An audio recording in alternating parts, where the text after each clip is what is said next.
Oi, meus amores, que bom encontrar com vocês. Hoje é um momento de uma história muito feliz, é uma das minhas preferidas. Nós conversamos nas 2 últimas semanas, né? Aliás, pedi desculpas a vocês porque, por motivos vários, a gente atrasou em uma semana, mas nós conhecemos um pouquinho da família Zebedeu, que é a família de João e Tiago. João, que ficou conhecido como João Evangelista. E João era conhecido pelos outros discípulos como o discípulo amado de Jesus. E nós vamos conversar um pouquinho hoje, apresentar um pouquinho mais sobre a história dele, um pouquinho do início, mas com um dos ensinamentos mais lindos que eu já vi serem falados nessa caminhada que eles fizeram juntos.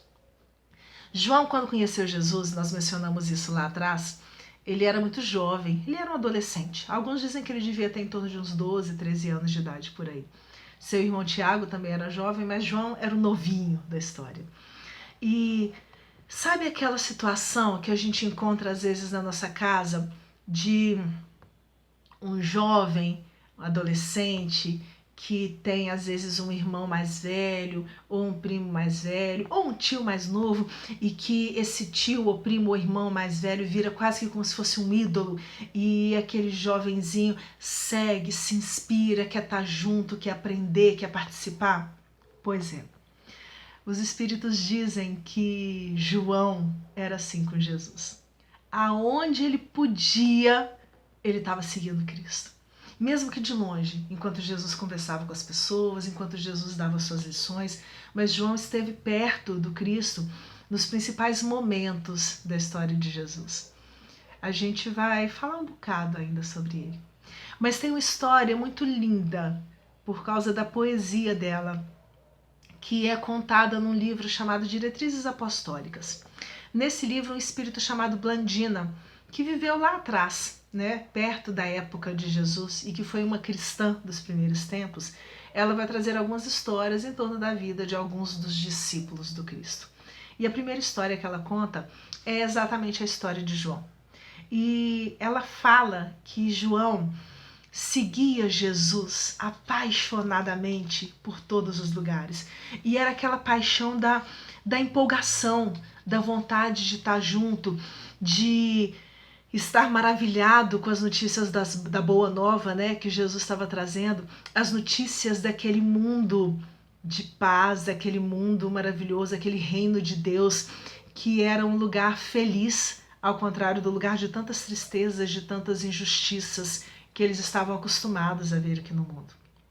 E João, observando Jesus de lado um dia enquanto eles caminhavam, aliás, observando Jesus de longe, começou a recordar de quando Jesus convidou ele para seguir com ele. Lembra que a gente falou que ele estava lá na beira do mar da Galileia, junto com Tiago, ajudando seu pai nos trabalhos da pesca. E João lembra que ele ainda estava consertando algumas redes que tinham rasgado, né, durante o trabalho. E ao mesmo tempo ele olhava para Jesus e percebia quão era grande a proposta do Evangelho, como que aquilo era maravilhoso e como que aquilo iria mudar o mundo, que João começou a se sentir assim importante demais. Ele estava fazendo parte daquilo. E diz a Blandina que ele observava o Cristo andando e pensando que, nossa, a certeza que ele tinha de que Jesus era o Messias era tamanha que, se Jesus quisesse, ele era capaz de conversar com qualquer rei do mundo e ele convenceria esse rei de que aquilo que Jesus estava ensinando era a maior verdade. Ele começou, na verdade, a comparar a vida dele de antes, que ele achava que era uma vida muito simples, muito insignificante. Era a vida de um pescador, com aquela vida junto do Cristo. E a Blandina fala que num momento dessa tarde, Jesus parou um pouco, se encostou numa árvore na metade do caminho e João entendeu que era a deixa para ele poder chegar, bater papo, conversar um pouquinho, né? E Jesus começou a puxar conversa com João. E a conversa começou assim: João, sentamos-nos à sombra dessa árvore normalmente, sem medir-lhe todo o trabalho para suavizarmos a jornada. Era uma árvore grande. Era aquela coisa assim, olha, a gente sentou aqui, mas você já notou que a gente não presta atenção em tudo aquilo que ela já viveu, para hoje ela tá dando sombra pra gente? A ideia era essa. E João, se sentindo muito importante, porque Jesus chamou ele para conversar, né? Vira, é verdade, Senhor. E pensar que essa árvore já foi um pequeno arbusto. E Jesus completa, mais ainda, João. Já foi pequena semente que estava sepultada na intimidade da terra. Lutou, venceu lentamente para agora nos dar alento. Jesus estava mostrando para João o caminho perseguido, aliás, o caminho percorrido, falei errado, por aquela sementezinha pequenininha para chegar na condição daquela árvore maravilhosa e gigantesca que ela era naquele momento. E aí, aproveitando que João começou a entrar na ideia, né? Jesus volta para ele. Eu me lembro, João, de quando eu te chamei a trabalhar na estruturação do reino. Eu me lembro de quando eu te convidei para trabalhar junto comigo. E aí, João, porque ele estava pensando nisso agora há pouco tempo, né? Sim, eu estava consertando as redes do meu pai. E Jesus, aproveitando a fala dele, bem-aventurado, João, o homem que trabalha, pois é no trabalho que a providência de nosso Pai nos encontra e nos chama. João achou que tinha entendido, porque nesse momento ele vira para Jesus, né, e fala assim, mas mestre, existem trabalhos de todas as ordens e representatividades, tem vários tipos de trabalho, né, Senhor? Hoje, agora eu sei que o trabalho que me chama é maior. Agora eu entendo que esse trabalho aqui da difusão da Boa Nova é muito maior. Antes eu era só um pescador. Ele não estava falando isso assim com orgulho, mas é porque ele estava muito feliz. Mas Jesus não podia perder o ensinamento. E quando João fala que o trabalho dele era muito maior, Jesus encerra a conversa de uma forma magistral. João, o reino de meu Pai pede serenidade e cautela em sua implantação, como a semente paciente que se torna árvore no transcurso das décadas. Lembra que eu falei que João estava achando que podia colocar ele para conversar com qualquer pessoa, que ele ia convencer, que ele ia fazer e ia acontecer? E aí, de repente, Jesus chega e fala que é preciso cautela.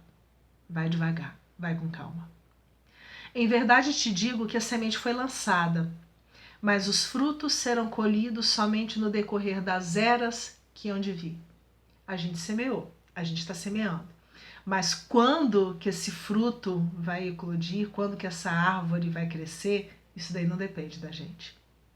E para completar o ensinamento, Jesus vira para ele e fala o seguinte, por enquanto, era o que cabia a eles naquela hora. Resta-nos transformar nosso entusiasmo em energia e persistência, coragem e paciência. Era preciso que João aprendesse a transformar aquela vontade toda de fazer e acontecer em energia para que aquilo permanecesse constante, em persistência para que ele não desistisse, em coragem, porque teriam muitos momentos difíceis pela frente, e em paciência para dar tempo ao tempo. Só que eu deixei de propósito o finzinho da frase.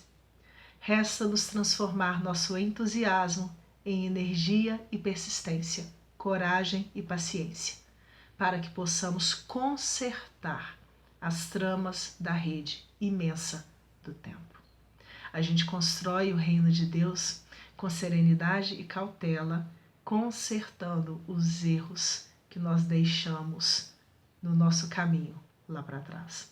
E para consertar esses erros, nós precisamos de energia, persistência, coragem e paciência. João aprendeu. Nós vamos aprender também. Beijo.